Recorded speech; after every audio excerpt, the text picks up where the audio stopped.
Welcome back. So let's check few more methods now. I'll comment out this step because I don't want to deal with this page source right now at this point. Okay, so once I'm in Google, I got some basic validations, right? So if I want to hit like any other website, let's say http oracle.com. Is there any website like that? I'm not sure, or I'll put yahoo.com.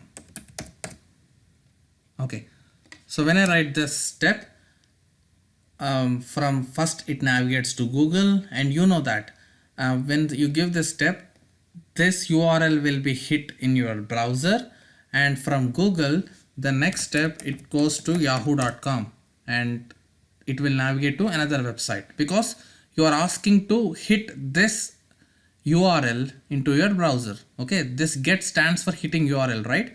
You will be landed here. So once you are landed here, if you want to go back to Google, you have to click this browser back button, right? So how do you do that with Selenium? Okay, so with Selenium driver dot, there is a method called navigate n. Okay, navigate dot back. Okay, back stands for this. So dot. So that's why you need not remember or by heart anything. Simply say dot and Eclipse will give you all the suggestions. That's why I love this tool. So navigate back. So if you give this step, first script will go to Google, it gets the title for you, it gets the current URL, and then it hits yahoo.com on the browser, and then it navigates back to Google because of the step. Okay, so let's see what happens now. I'll run as Java application, click on OK, and see the Chrome is opening up. It's in Google now. You see now it's going to Yahoo, and now it will come back, you see. Let it load. Once it's loaded, it will come back. It's still loading. Okay, so did it come back? Still happening. Driver dot navigate dot back. Oh my god, this is bug in the latest version. Note down this, guys. So yeah, like this you might see some bugs in the latest versions, but they have to come with again one more release. So basically when you give driver dot navigate back, it should come back. Let's confirm if there is any bug on that. Okay, so if you get like this, you can simply say driver. Oh, you see that before I type driver, it says there are lots of people asking and posting a bug saying this is not working on Chrome. Okay, there is some bug here. Okay, let's hope they will fix it in our coming releases. Okay, so if you see something like this, most of them will work, but there are like simple methods like this which may not work in latest versions. It's just blame on Selenium. There's nothing for us to do because when I hit the search, there are a lot of people telling that does not work. So hopefully they'll come up with a fix. That's fine. Just remember how to navigate back. So in the similarly, if you want to navigate forward, you can do this. Once you get a stable version, by the time you download this, you might have a stable version forward. Okay, so you can use this for back and you can use this for forward. All right, so if you carefully observe, every time when I run the test, all the Chrome browsers are opening. Okay, but we are not closing them. If you want to close them, there is very simple method, driver dot close, so that once execution is completed, it closes the browser so that it minimizes our performance in our system. If you want to run 100 test cases, and if you don't use this driver dot close, so all the 100 browsers will be open. Okay, once even test is finished, it will not close. So it's better and recommended to close your test before after it is completed, so that you are not blocked with multiple Chromes in your machine. It slows down your execution. Okay, so close is a method which does that. Similarly, there is one more method called driver dot quit. If you see, both look similar. There is one minute difference between close and quit. Okay, so close, it closes current browser. When you say driver.quit, it closes all the browsers opened by Selenium.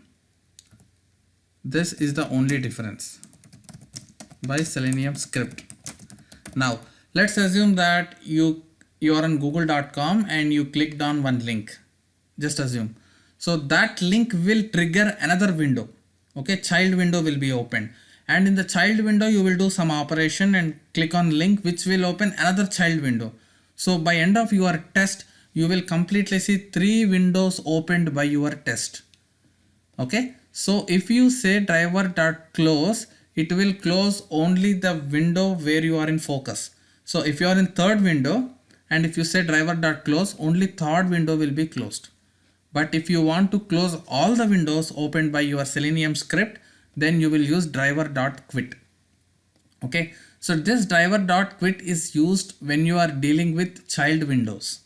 So when I say child windows, on clicking any link, if another tab or if another window is open, that is a child window concept. There is one separate section I have dedicated.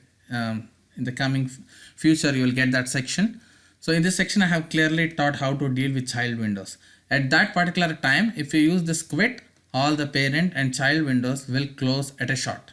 But if you are working on single browser, on single web page, okay, so whatever operation you do in a Google now, it will be still the same browser, right? You will not see any another tab or another window, hopefully, in this page. So for these validations, you generally use driver.close. Okay, that's enough. It just closes the browser you are working on. All right, so let me run this test and show how the browser closes at the end. Okay, so I'll run this test. And this should invoke the browser, and first it should hit Google and then it will go to yahoo.com and then it should close, because we have also given a yahoo.com page here. You see that it will get closed. Yep, you see it's closed because you have given driver.close. Earlier we have not given this, so they are still sticking on our taskbars. So make sure you give this, which is a good practice. Okay, so these are some basic methods which you need to know when you start your first Selenium script, like getting the title, URL, navigations, and close. Okay, now, so if you want to click on anything, because I know you will be very curious now to see how to click on Gmail or images or sign in button, whatever, and how to type something in edit box. That's all we need, right? In Selenium or in any automation, if you are testing something, we only care about clicking the objects or entering something in edit boxes, select or checking something, selecting the checkboxes, or validating the text. So these are different validations which we generally do to automate test. And I am pretty sure that you are eagerly waiting for that lecture to click or to type something on web pages. Okay, so in our next section, let's start with that complete Selenium UI automation by understanding what is an object and how to deal with it, and using the object how to click on UI elements and how to send information. We'll talk each and everything again from scratch level. Okay, and you will get very clear picture out there. All right, so we'll meet in the next section with object identification techniques, which is a key part, which is a heart for this complete course. If you are clear in the next section what you are learning, and that's it, 80% of Selenium is done. I know, though there are some 50 hours of course, this is all is like just going through and understanding. You need not keep any brain to understand. But next section, please watch very carefully, note it down, take a pen and book, note each and every point. So once you are clear with that section, everything remaining is a cakewalk. Okay, so see you in the next section, and also please rate us if you are satisfied with our service. Okay, thank you.